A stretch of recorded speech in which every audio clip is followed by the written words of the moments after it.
Graça e a paz dos irmãos, mais uma vez. Que Deus esteja também nos conduzindo nesse momento. Muito bom, irmãos, estarmos aqui na presença do Senhor e agora ouvindo mais uma porção da palavra de Deus. Quero te convidar a irmos ao texto de Daniel, nessa série de mensagens que é a série do exílio. Já estamos chegando ao fim. Daniel capítulo 9. Nós vamos ler do verso 20 ao verso 27. É uma porção densa das Escrituras, embora curta.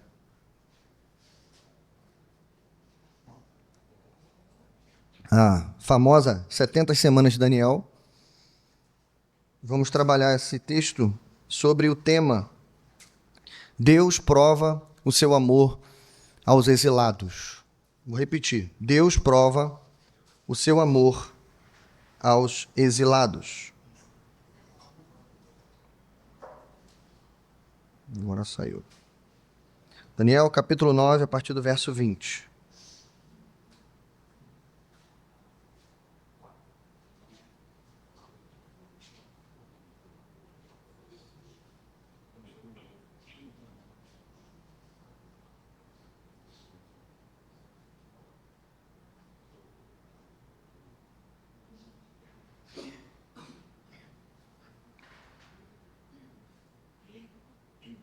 Diz assim o texto: Enquanto eu estava falando e orando, confessando o meu pecado e o pecado de Israel, meu povo, e trazendo o meu pedido ao Senhor, o meu Deus, em favor do seu santo monte, enquanto eu ainda estava em oração, Gabriel, o homem que eu tinha visto na visão anterior, veio voando rapidamente para onde eu estava, à hora do sacrifício da tarde. Ele me instruiu e me disse: Daniel, agora vim para dar-lhe percepção e entendimento.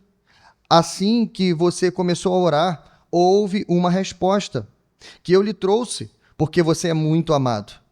Por isso, preste atenção à mensagem para entender a visão. 70 semanas estão decretadas para o seu povo e sua santa cidade, a fim de acabar com as transgressões, ou com a transgressão, dar fim ao pecado, expiar as culpas, trazer justiça eterna, cumprir a visão e a profecia, e ungir o Santíssimo. Saiba e entenda que, a partir da promulgação do decreto que manda restaurar e reconstruir Jerusalém, até que ungido, o príncipe, venha, haverá 7 semanas e 62 semanas. Ela será reconstruída com ruas e muros, mas em tempos difíceis. Depois das 62 semanas, o ungido será morto, e já não haverá lugar para ele. A cidade e o lugar santo serão destruídos pelo povo do governante que virá. O fim virá como uma inundação. Guerras continuarão até o fim, e desolações foram decretadas. Com muitos, ele fará uma aliança que durará 1 semana. No meio da semana, ele dará fim ao sacrifício e à oferta. E numa ala do templo será colocado o sacrilégio terrível, até que chegue sobre ele o fim que lhe está decretado. Vamos orar. Pai nosso que estás nos céus, bendito e exaltado, Senhor, é o teu glorioso nome. Obrigado, Senhor, pela leitura da tua palavra. Obrigado, Senhor, por essa série de mensagens que tanto tem nos abençoado na parte da manhã. E que hoje não seja diferente, Senhor. Que na tua palavra, Senhor, saia daqui pão, água, alimento, Senhor, para matar a fome, mas também água para matar a nossa sede. Fala conosco, Senhor, nessa manhã. E se houver algum coração aflito, Senhor, consola, conforta, Senhor, com a tua palavra. Em nome de Jesus. Amém. Bom, irmãos, como eu disse, o nosso tema é Deus prova o seu amor aos exilados. Eu sei que você conhece a frase que vou dizer agora. Ela talvez seja uma das frases mais faladas, mais comunicadas, sobretudo por nós evangélicos. Jesus te ama. Ou até Deus ama você. Tema de uma evangelização um pouco mais fácil e direto, né? Eu sei que essa frase, ela com certeza já foi dita para você, ou talvez você mesmo declarou isso: Deus me ama, Jesus me ama. O objetivo, irmãos, dessa mensagem, nessa manhã, em 30 minutos ou mais, é fazer você pensar com um pouco mais de profundidade nessa palavra. A pergunta que eu faço inicialmente é: o quanto essa frase impacta a sua vida hoje? O fato de saber que Deus ama você não é somente a sua esposa ou seu marido, seus filhos, aqueles que estão perto, sua parentela, sua igreja. Isso, claro, é muito importante. Eu estou falando do Deus que está sentado no trono, que governa o universo, com apenas um pensamento, apenas com o conselho da sua vontade, que decretou todas as coisas, que nele não há mudança nem sombra de variação. É esse Deus. O quanto essa frase impacta você? Enquanto você pensa, deixe-me citar três grandes personalidades da nossa história. A primeira é Marilyn Monroe, falecida no ano de 1962, ícone do cinema, símbolo sexual, acho que todos conhecem. Ela disse o seguinte numa entrevista um pouco antes de morrer: eu nunca pertenci a ninguém. Eu queria pertencer a alguém e nunca consegui. Dalila, uma cantora franco-italiana, falecida em 1987, uma estrela mundial, disse também antes de morrer: a vida me tornou insuportável. Perdoem-me, tudo é vazio e sem amor. Kurt Cobain, esse é mais conhecido, pelo menos por mim. Em 1994, era o vocalista da banda Nirvana. Ele escreveu uma carta antes de morrer. E uma frase, um trecho dessa carta é o seguinte: é melhor queimar do que se apagar aos poucos. Eu não sinto mais alegria em nada. O amor que recebo já não preenche o buraco que há em mim. O que essas três pessoas têm em comum para o nosso pensamento sobre amar e ser amado? Além de estarem todas mortas, claro, são todos falecidos, além de serem e terem sido grandes personalidades conhecidos no mundo todo, o que essas três pessoas têm em comum é que elas se suicidaram logo após dizerem essas palavras. Com isso, irmãos, eu quero dizer inicialmente que não apenas saber que você é amado, mas simplesmente se sentir amado é coisa séria demais. Foi constatado que, pelo menos essas três pessoas, não apenas desistiram da vida, desistiram da luta. Porque ninguém que se mata desiste de viver. O que elas querem é viver. Desistiram de lutar, simplesmente porque perderam a noção de que eram ou de que algum dia foram amados. Dois grandes escritores concordam com a gente. O primeiro é Dostoiévski, grande escritor russo, romancista, enfim. Ele disse o seguinte: o que é o inferno? O inferno, para mim, é a incapacidade de amar. Viktor Frankl, muito conhecido, psiquiatra do Holocausto, esteve lá, né? Fez a sua pesquisa lá dentro, escreveu um texto maravilhoso chamado Sentido da Vida, e ele vai dizer, né, praticamente a conclusão do seu livro: o homem é capaz de suportar qualquer sofrimento, desde que veja um sentido. E o maior sentido da vida está em amar e ser amado. Veja, irmãos, é sobre isso que estamos falando, e é sobre isso que a segunda parte de Daniel 9 fala. Sobre o fato de que somos amados. O fato de que Deus nos ama. Então, a famosa 70 semanas de Daniel, que é alvo de debates e especulações, e claro, a teologia se propõe a fazer isso, mas o objetivo dela é mostrar para os exilados, e principalmente aqueles que já estariam saindo do exílio, que ele não apenas deveria orar como exilado, confessar seus pecados e orar da maneira como Daniel orou, mas que, enquanto ele orava, Deus respondeu à oração de Daniel, provando dessa maneira e de outras que Deus nos ama. Esse é o objetivo, irmãos. Bom, e indo ao texto, eu quero te convidar comigo olhar para o verso 20, no nosso texto é uma resposta de oração. Então, Deus responde Daniel de 3 formas aqui. Primeiro, com uma resposta imediata. O verso 20 diz, pelo menos o 20 e o 21, repete a mesma frase 2 vezes. A gente leu. Enquanto eu estava falando e orando. Depois, enquanto eu ainda estava em oração. Então, a gente viu semana passada como que um exilado ora. Que Daniel compreendeu pelas Escrituras, lendo o texto de Jeremias, que o exílio duraria 70 anos, mas não apenas isso. O motivo pelo qual eles estavam ali, porque quebraram a aliança do Senhor. Foram infiéis ao que Daniel chamou na primeira parte de aliança de amor. E com isso, eu já quero dar para você, inicialmente, a chave hermenêutica das 70 semanas. O melhor jeito de você interpretar esse texto tão difícil, e de fato, irmãos, é o texto mais difícil, um dos mais difíceis da Bíblia de se interpretar.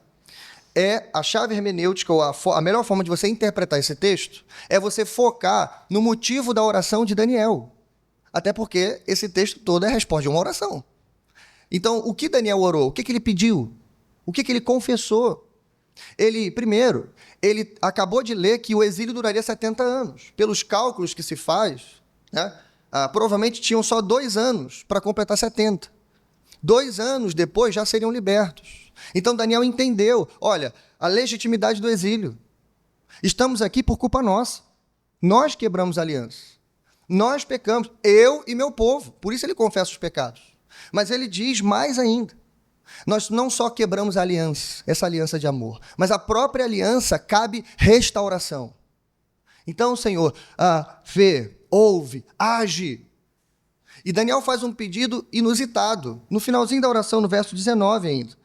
Ele diz assim, por amor de ti, meu Deus, não te demores. Não te demores. Daniel ora por diligência. Porque o sofrimento é grande, é muito tempo no exílio.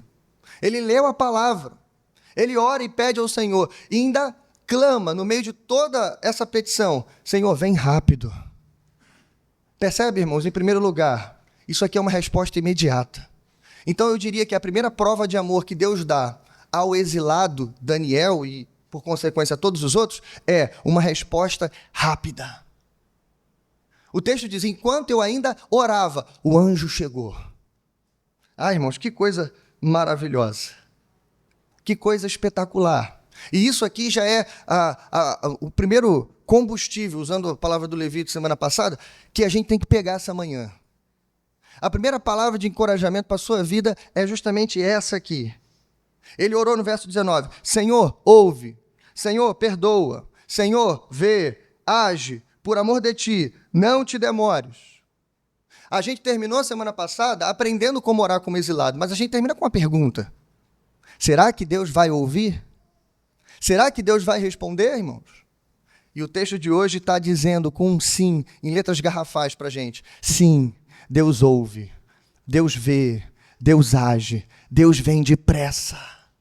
Por quê, irmãos? Simplesmente pelo fato de que Ele ama os seus exilados.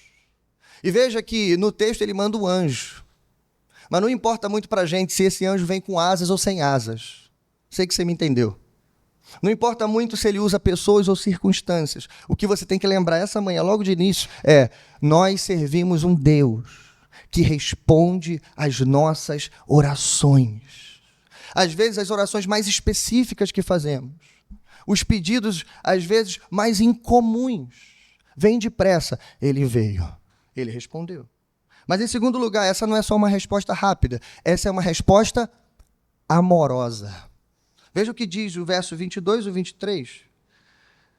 Ele me instruiu e me disse, o anjo diz, Daniel, agora vim dar-lhe percepção e entendimento. Assim que você começou a orar, houve uma resposta que eu lhe trouxe. Por quê? Porque você é muito amado. Percebe, irmãos, que essa resposta não é apenas rápida, ou a prova de amor aqui não é somente a velocidade com que Deus responde, mas é uma declaração de amor que Deus faz para Daniel. É isso, irmãos. O anjo veio trazer uma declaração de amor a Daniel. Porque você é muito amado. E essa expressão será repetida no capítulo 10. Mais uma vez, Deus vai dizer, olha, o anjo veio, ou eu vim, né, o anjo dizendo, porque você é muito amado, Daniel. Mas cuidado, porque a gente pode interpretar essa frase um tanto errado. Ou a gente pode tornar essa frase universal, o que não é o que o texto está dizendo. Como assim, pastor? A gente pode dizer assim, não, tá vendo, Deus está dizendo que ama Daniel porque ele ama todo mundo. Peraí. Sim, Deus ama todos os seus exilados. Mas, em primeiro lugar, o que o texto está dizendo é que Deus ama Daniel. Ou seja, irmãos, a segunda lição que a gente leva hoje aqui, ou lembra hoje, é que Deus está preocupado com o indivíduo também. É claro, é óbvio que ele está olhando para o povo. Ele é o pastor do rebanho, lembra? Que conta e morre por cada ovelha do seu rebanho. Mas ele está preocupado com cada um de nós. Então essa é uma declaração de amor que, claro, caberia para todos os exilados. Mas, em primeiro lugar, é a oração para esse exilado aqui, Daniel. Então ele está dizendo, Daniel, você é muito amado. Deus demonstra preocupação individual com as suas lutas, as suas dores, as suas preocupações. Ele conhece suas qualidades, seus defeitos, suas individualidades, suas fraquezas, fragilidades. Nós somos diferentes, irmãos. Todos nós aqui dentro temos diferenças essenciais uns dos outros. A gente pode ter nascido no mesmo bairro, na mesma família, na mesma casa. Somos diferentes. Deus conhece cada uma das nossas diferenças. E Ele nos trata individualmente. Como isso é maravilhoso. Mas, em segundo lugar, irmãos, ouvir uma declaração de amor é sempre revigorante. É ou não é? Não é revigorante? Não basta a gente apenas dizer que ama. Não é? Eu amo meu marido, eu amo minha esposa, eu amo meus filhos. Mas você tem que dizer para eles que você ama. Não é isso? E por vezes, e muitas vezes, em vários momentos, a gente está feliz, alguma coisa acontece, surge uma oportunidade, o que a gente faz? A gente declara o nosso amor. A gente despeja o nosso amor. A gente, sim, com palavras, declara, bota para fora. Eu te amo. E como é bom, irmãos, como é maravilhoso lembrar, às vezes, uma semana ruim. Eu não sei como é que foi tua semana agora, mas você passa, às vezes, semanas ruins, tempos difíceis, dia mau. E aí luta, sofre. E o sofrimento vai endurecendo a gente, de dentro para fora. Não é isso? E a gente vai perdendo a percepção, a sensação de que somos amados. Por isso eu li aquelas declarações no início, que nada tem a ver conosco. Porque de tempos em tempos Deus nos lembra que Ele nos ama. E aí sim, irmãos, aí sim, essa declaração, agora, em segundo lugar, ela se torna universal. Porque Deus ama todos os exilados, não apenas Daniel. Ele ama cada um de nós. E eu posso provar isso. A maior prova, claro, do amor de Deus por nós, você sabe qual é. Deus amou o mundo de tal... E o que Ele fez com isso? Ele deu o seu filho. Ele mandou o seu filho, o único filho, não só para viver aqui, mas para morrer. E a maior prova que Deus nos ama é que Deus morreu por nós. Entende isso? Então, cada pessoa que sabe que Cristo morreu por ele sabe que Cristo o ama, que Deus, o Pai, o ama. Amém? Eu posso provar isso biblicamente. Biblicamente. Gálatas 2:20, Paulo nos ajuda a entender que Deus ama cada um de nós. Ele ama o seu povo, o seu rebanho, pelo qual ele morreu. Mas que, individualmente, cada um de vocês tem que renovar o sentimento, a percepção, o conhecimento que Deus te ama. Olha o que ele diz, Gálatas 2:20. Fui crucificado com Cristo. Assim, já não sou eu quem vive, mas Cristo vive em mim. Não é em nós aqui. Ele está dizendo, isso aqui é uma confissão de Paulo. É claro que a gente pode se apropriar dela, mas é ele que está escrevendo aos Gálatas e dizendo, ele vive em mim. E não para aí, ele continua. A vida que agora vivo no corpo, vivo-a pela fé no Filho de Deus, que me amou e se entregou por mim. É claro, irmãos, é óbvio que Jesus não morreu apenas por Paulo, que Jesus não amou apenas Paulo. Mas o que ele está ensinando aqui é, cada um de nós precisa renovar o conhecimento e a sensação maravilhosa, a certeza de que Cristo nos ama, porque ele morreu por nós na cruz do Calvário. Entende isso, irmãos? Então, ei, escute nessa manhã, Deus dizendo para o seu coração, Filipes, você é muito amado. Débora, você é muito amada. Sérgio, você é muito amado. Marlúcia, você é muito amado. Joel, você é muito amado. Eu poderia ficar aqui a manhã inteira citando o nome de cada um de vocês, mas entendam, ei, exilados do novo tempo, de novos tempos, vocês são muito amados. Amém? Mas em terceiro lugar, e aí a gente chega nas 70 semanas, a resposta não bastava ser apenas rápida, e sim, amorosa, uma declaração de amor, mas a resposta também foi completa. E não é assim que Deus faz conosco, irmãos, muitas vezes? A gente pede uma coisita assim, e Ele nos dá algo extraordinário, espetacular.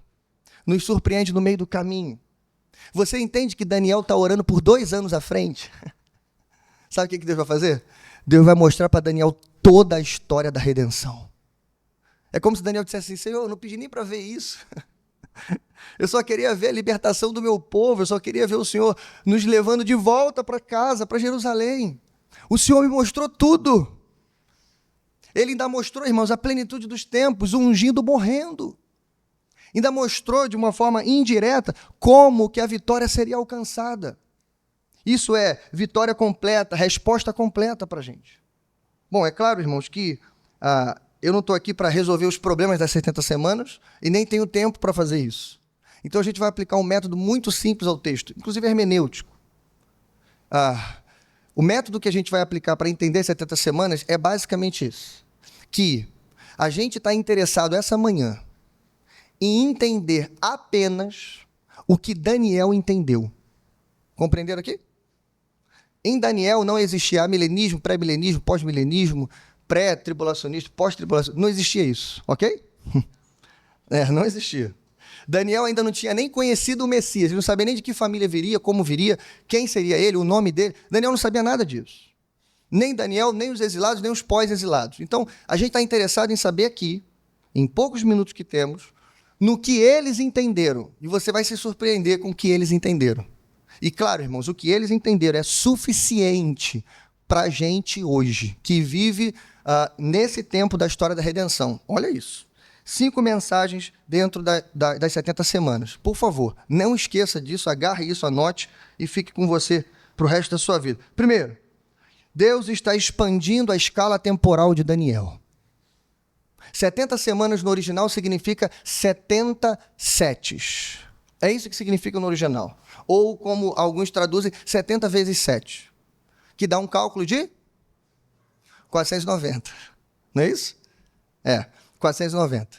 É claro, irmãos, que muita especulação foi feita e falaram são 490 anos e tal. Já adianto para você. Esse método não funciona com a Bíblia. Nós estamos dentro de uma visão profética, irmãos. Não dá para calcular as 70 semanas, ok? Estou falando alguém que, obviamente, estudou e estudou todos os cálculos que já foram feitos. Em cada cálculo, você precisa forçar ou o início ou o final, para que ele, então, se encaixe dentro de 490 anos, que vai desde os decretos ou de Ciro ou de Artaxerxes até a morte de Jesus e a destruição do templo no ano 70. Não encaixa. Por quê? Porque não é para encaixar. Quem falou que você tinha que pegar uma planilha, uma calculadora, um papel e fazer as contas? Não é esse o objetivo da profecia, não é esse o objetivo de Apocalipse. A hora, o tempo, ninguém sabe. O que Deus está mostrando para Daniel pelo anjo aqui ei, eu estou quebrando a lógica, quebrando e expandindo a tua visão temporal, Daniel. Sabe por quê, irmãos? Porque Daniel achava que a redenção dele e do povo era voltar para casa. E de forma muito piedosa, era isso que eles achavam. Daniel resistiu, irmãos. Babilônia, Pérsia, até agora. Um velhinho de mais de 80 anos. resistiu firmemente. Então o que ele quer? Voltar para casa. Ele quer, antes de morrer, ver a libertação do seu povo, pelo qual ele lutou tanto. É isso que ele quer. Então ele achava que a redenção dele estava daqui a 2 anos. Que Deus vai mostrar para ele, rapaz, calma, tem muita coisa para acontecer. Quem te falou que esse é o único exílio? Quem te falou que o sofrimento acabou? Quem te falou que a luta acabou? Não acabou. Ela continua. Bom, só para você entender que essas não são as minhas palavras, mas a gente aplica aqui, irmãos, o mesmo método de Jesus Cristo. Em Mateus 18, 22, lembra que Jesus ensinou para Pedro? Quantas vezes devo perdoar meu irmão quando ele me pede perdão? Quantas? 70 vezes 7, 490. Quando você lê o texto de Jesus, ninguém aqui dentro interpreta da seguinte forma: se um irmão me pedir 492 vezes, significa que eu não devo perdoar essas 2 últimas. É assim que você interpreta isso? Não. Por quê? Porque você entendeu que esse número não é um número fechado, é um número perfeito. Ou seja, significa que Deus estava expandindo a consciência de perdão de Pedro. Não é isso? Deus estava dizendo para ele: todas as vezes que teu irmão te pedir perdão, você perdoa. Então, 490 não é um tempo definido. É um tempo que só cabe na cabeça de Deus. Deus está expandindo a visão temporal de Daniel. E a sua também. Mas, em segundo lugar, Deus também está aprofundando a solução de Daniel. Se a profecia é difícil de interpretar, o motivo é fácil demais. Segunda parte do verso 24. O motivo de tudo isso que eu vou falar é para acabar com a transgressão, para dar fim ao pecado, para expiar as culpas, para trazer justiça eterna, para cumprir a visão e a profecia e para ungir o Santíssimo. É motivo, irmãos. Então, qual é o motivo do que eu vou revelar aqui? Qual é o motivo? Não é voltar para a terra. Perceba que não tem nada material aqui, nada. Não há nada terreno aqui. Todas as referências são espirituais. Porque esse é o nosso problema, irmãos. O nosso problema não é que a gente estava em terra estrangeira. O nosso problema não é a dominação persa anterior, né? A babilônica, depois a grega e depois a romana. O problema não é esse. O problema é o pecado. Só tem justiça eterna se o pecado ruir. E para dar fim ao pecado, vocês sabem o que precisa, né? Precisa de um redentor. Então, o que Deus está fazendo é aprofundando a solução de Daniel. Daniel pensou em renovar a primeira aliança. Deus estava pensando já em mandar a nova aliança. Daniel pensou que a redenção seria voltar para casa. Deus sabia que a redenção consistia em dar fim ao nosso pecado. Não é isso? Bom, mas a terceira notícia que a gente tem, ou a terceira mensagem é: os tempos difíceis não acabaram. Me acompanhe, verso 25.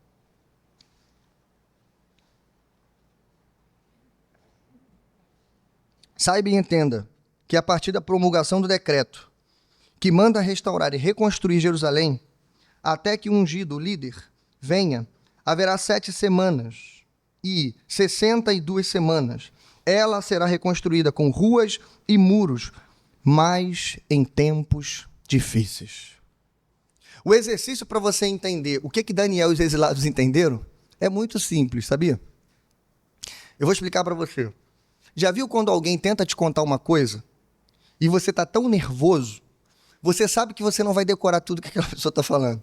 Aí você se concentra nas partes mais importantes. Eu vivi isso agora naquele processo de saúde da minha irmã.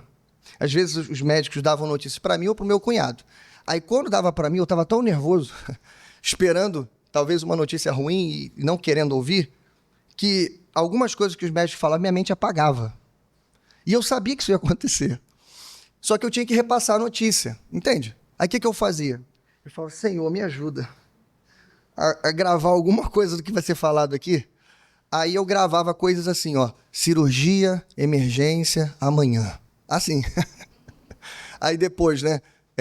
Um familiar para assinar os papéis. Só isso. Toda a parte técnica, como seria a cirurgia, não lembro nada do que os médicos falaram. Nada, não lembro nada. Eu estava tão nervoso que, primeiro que eu não entendo também, eu sou leigo, mas eu não conseguia gravar aquilo. Então, o método que a gente vai aplicar aqui é justamente esse. Muita coisa que foi falado aqui ainda seria futuro.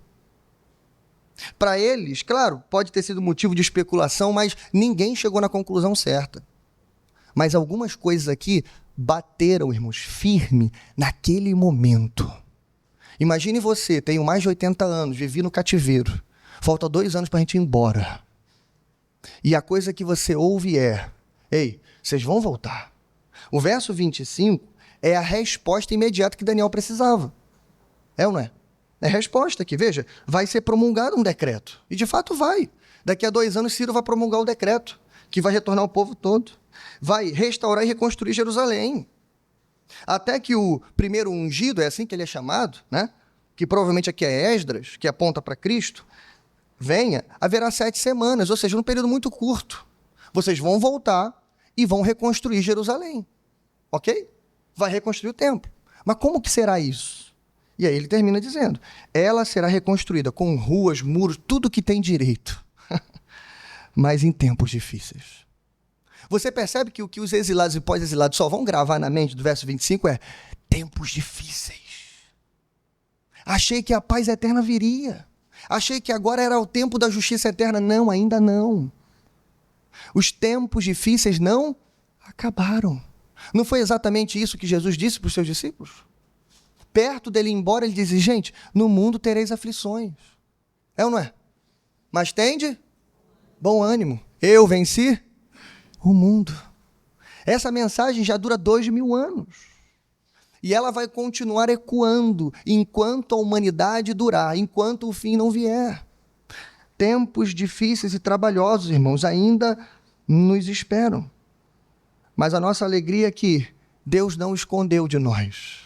Nem dos exilados, nem dos novos exilados. Deus não esconde de nós. Ei, tempos trabalhosos estão por vir. Tem de bom ânimo, eu estou com vocês. Quarta mensagem. Precisamos de um Redentor. Veja o verso 26. Depois das 62 semanas, ou seja, após a 69ª, passaram 69 semanas, ok? Reconstrução de Jerusalém, 62 semanas de silêncio. Depois da 69ª, ou seja, só tem uma semana restando dentro do cálculo espiritual da profecia. Só falta uma semana. Dentro dessa semana, e perceba por isso que o cálculo não pode ser matemático, né? Porque nessa semana a gente está falando de toda a redenção. Toda. De Cristo até o fim. Uma semana. Vai durar tudo. É isso que ele está dizendo. Depois das 62 semanas, ou seja, na última semana, o ungido será morto. E não haverá lugar para ele. A cidade e o santo lugar serão destruídos pelo povo e o governante que virá. O fim virá como um dilúvio. É isso que significa. Guerras continuarão até o fim, desolações foram decretadas. Aqui, irmãos, a primeira coisa que você tem que se ater, o que é muito claro nessa visão, e todo mundo concorda, não tem briga aqui, é que o ungido que será morto, ou o segundo ungido, é Jesus Cristo. Ninguém debate isso, ninguém discute isso. Todo mundo entendeu isso, pelo menos hoje, né? Claro que Daniel e o povo não entenderam isso. Mas eu quero destacar, em primeiro lugar, isso aqui. O quão é maravilhoso, embora esteja falando da morte de Jesus. Mas o quão é importante e maravilhoso, irmãos, que as promessas de Deus se cumprem. A gente não é pego de surpresa. Deus não escondeu nada de nós, nada do povo. Ele não escondeu os tempos difíceis. Ele não escondeu que o nosso herói viria, o ungido, e não escondeu que ele morreria. É claro que o povo deve ter pensado, com certeza, em termos só de sofrimento. Está vendo, gente? O sofrimento vai ser tão grande que até o ungido, o Messias, aquele que vai sentar no trono de Davi, vai morrer. Afinal, ele seria um homem como nós, né? Na cabeça deles. Eles não sabiam muito bem o que significava. Eles ainda não sabiam que essa informação aqui, irmãos, embora seja uma informação triste, também é um cântico de vitória. Eles não sabiam que era pela morte do ungido que a morte seria tragada na batalha. Eles não sabiam que era pela morte do ungido que nós nos tornaríamos mais do que vencedores em Cristo Jesus. Eles não sabiam, mas nós sabemos, amém? Glória a Deus. Veja que essa palavrinha morto, karate no hebraico, significa cortado. E aqui você já se conecta a outra profecia, que também fala da morte de Jesus. Isaías 53:8. Com julgamento opressivo ele foi levado. E quem pode falar dos seus descendentes? Porque ele foi cortado da terra dos viventes. Eu acho importante destacar isso, irmãos, porque Jesus disse isso. Quando ele veio, ele falou, gente, os profetas disseram que o Filho do Homem, e assim que ele se referia a ele mesmo, sofreria muitas coisas. E quando ele anuncia a sua morte, ele está dizendo, olha, eu estou cumprindo as Escrituras. Eu não sei se os judeus leram isso e esqueceram, ou esqueceram de propósito, mas desde o início, desde lá de trás, já estava sendo dito, o ungido morrerá. E foi isso que ocorreu.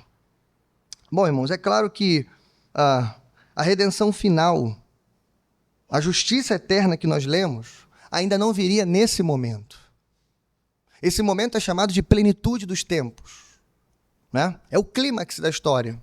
Por quê? Porque hoje nós sabemos que foi na cruz que Jesus comprou, que Jesus resgatou, que Jesus justificou a muitos. A gente sabe disso. Eles não sabiam ainda. Por isso a história vai continuar. E veja, quinto lugar, o fim do assolador está decretado. Escute isso, verso de número 27. Com muitos ele fará uma aliança que durará 1 semana. No meio da semana ele dará fim ao sacrifício e à oferta. E numa ala do templo será colocado o sacrilégio terrível, até que chegue sobre ele o fim que lhe está decretado. Veja que no finalzinho do verso 26, já é dito para a gente, a cidade e o lugar santo serão destruídos por um príncipe que virá, ou por um governador que virá. Aqui, irmãos, eles acreditam que a gente está falando do ano 70, depois de Cristo. O ungido vem, o ungido morre. O que acontece 40 anos, mais ou menos, depois, no ano 70? O templo é destruído. A cidade é arrasada pelas mãos de um general chamado Tito Vespasiano. Eles acreditam, a maioria acredita que esse príncipe que virá, esse assolador, de modo histórico, se chama Tito Vespasiano. É claro que ele também é um tipo. E ele aponta para aquele ser abominável, o anticristo, que virá lá no fim dos tempos, lá na grande tribulação. É claro que ele aponta. Seu ódio, sua maldade, sua perseguição, destruição, o fim vindo como um dilúvio de destruição. Tudo isso aponta para essa batalha final, para esse sofrimento final, como nunca houve antes e nunca haverá depois. Grande tribulação, ok? Só que, lembra, de novo, o que eles estão entendendo? Eles já entenderam, olha, os tempos difíceis não acabaram. A gente vai reconstruir debaixo de muita luta. Até o ungido vai morrer. A terceira coisa que eles entendem, escuta isso, irmãos, demorou 70 anos para reconstruir o templo. Depois de voltar para a terra, ainda vai demorar quase 40 anos para reconstruir o templo totalmente. Nessa visão, Deus está dizendo que o templo será destruído novamente. Vocês estão entendendo isso? O templo vai ser destruído novamente. Vai ter sacrilégio de novo. Vai ter profanação de novo. A cidade vai ser destruída de novo. Estão entendendo? É isso que eles estão gravando, é isso que eles estão percebendo. Peraí, a gente volta, depois de muita luta a gente reconstrói e depois tudo é destruído de novo. A pergunta, irmãos, que eu faria se estivesse no meio do povo era: para que construir um templo que vai ser tombado? Entende? Para que fazer tudo isso de novo se, além da perseguição, vai ser tudo destruído e devastado de novo? Isso nos leva, irmãos, a um pensamento de que não basta a gente conhecer o final da história. Entende isso? Por isso eu disse que a quinta mensagem é: o fim do assolador já está decretado. E isso é interessante porque a visão que Deus dá a Daniel, ela não termina para baixo, ela termina para cima. Porque apesar de toda a luta, apesar de toda a assolação, apesar da destruição, o fim dele virá, como já está decretado. Amém? Só que você entende que a visão traz mais notícias e boas notícias o tempo todo. Fica intercalando, má notícia, boa notícia, má notícia, boa notícia, má notícia, boa notícia. E, de novo, não basta saber o final da história. A gente tem que decidir o que a gente vai fazer com essa informação. Entende isso? Para que eu vou reconstruir um negócio que vai ser quebrado? Ei, porque Deus mandou. Porque essa visão não é para vivermos uma vida confortável ou de uma falsa segurança, dizendo, olha, o fim dele já está decretado, a morte já foi destruída, o dia D já aconteceu, agora eu só estou esperando o dia V, o dia da vitória, vitória final, consumada, né? Então não preciso mais de nada. Não, irmãos. É preciso construir o templo. É preciso batalhar e lutar. Esperar, trabalhando, até que venha dos altos céus o nosso Redentor. É isso, irmãos. Não basta só saber. A gente precisa decidir o que a gente vai fazer, então. Bom, eu quero caminhar para o fim, lembrando para você daquela indagação que eu fiz no início. Se o nosso texto inteiro é uma prova de amor, e lembra que eu disse? Como essa frase mexe com você hoje? Jesus ama você. Não apenas todo o rebanho, mas cada um desse rebanho, cada exilado, cada pessoa que está aqui dentro. Como essa frase te impacta? O que ela diz para você? Bom, eu quero te ajudar nisso, citando um texto muito conhecido, que inclusive motivou o nosso tema. Deus prova o seu amor para os seus exilados. Adivinha qual foi o texto que eu usei para pensar nisso? Romanos 5:8. Mas Deus prova o seu amor para conosco, pelo fato de ter Cristo morrido por nós, sendo nós ainda pecadores. Mas tem uma coisa nesse verso que a gente não compreendeu, ou talvez a maioria de nós ainda não se apropriou disso.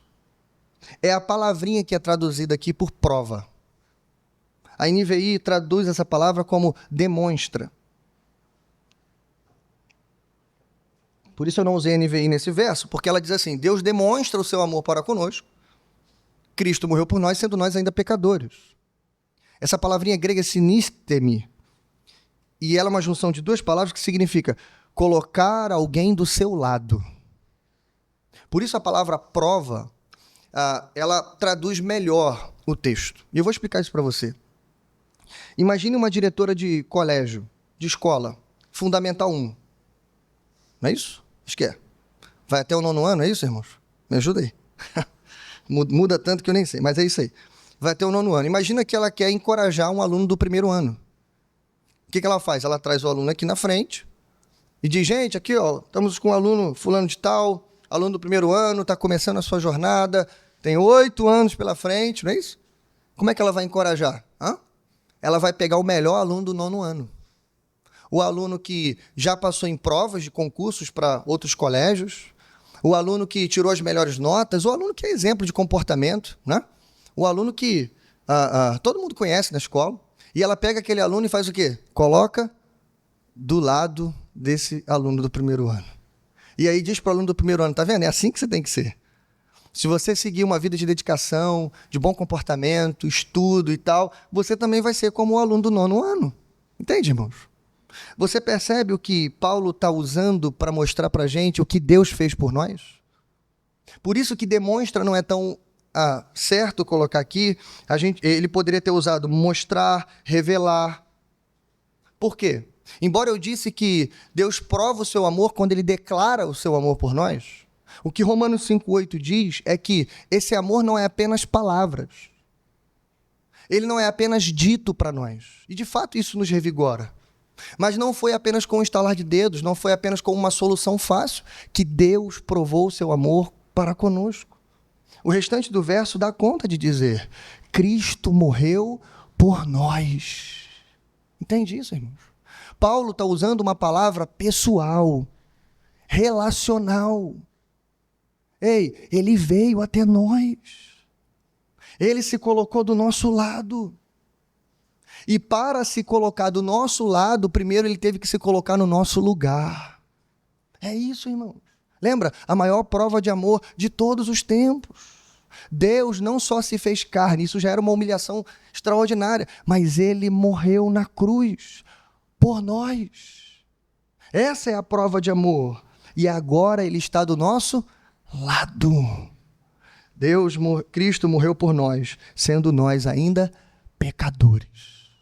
Que você guarde essa palavra no seu coração. De novo, eu não sei como foi a sua semana, como tem sido a sua vida, mas que essa visão, que na verdade é uma resposta de oração, possa consolar o seu coração. Escute isso. Somos todos exilados desse novo cativeiro invisível que existe no mundo. Essa nova Babilônia que um dia cairá, o fim dela já está decretado. A questão é o que faremos até lá, ou se faremos alguma coisa. Mas que nesse processo de muita luta, muita dificuldade, você lembrou mais uma vez, a luta não acaba, a dificuldade não acaba, a destruição não acaba. Pelo contrário, virão guerras como um dilúvio. As coisas vão continuar acontecendo. Nesse sentido, somos pessimistas, irmãos. Pessimistas. Não é que a gente quer que piore para que Jesus venha, não é isso. Mas somos pessimistas porque a gente sabe que vai piorar. Mas a diferença é que nós também somos otimistas. Porque embora as coisas possam piorar, Cristo está do nosso lado. Amém? Ele ama cada um de nós. Não se esqueça disso. Você é amado, você é amada. Em nome de Jesus. Curva sua cabeça, vamos orar.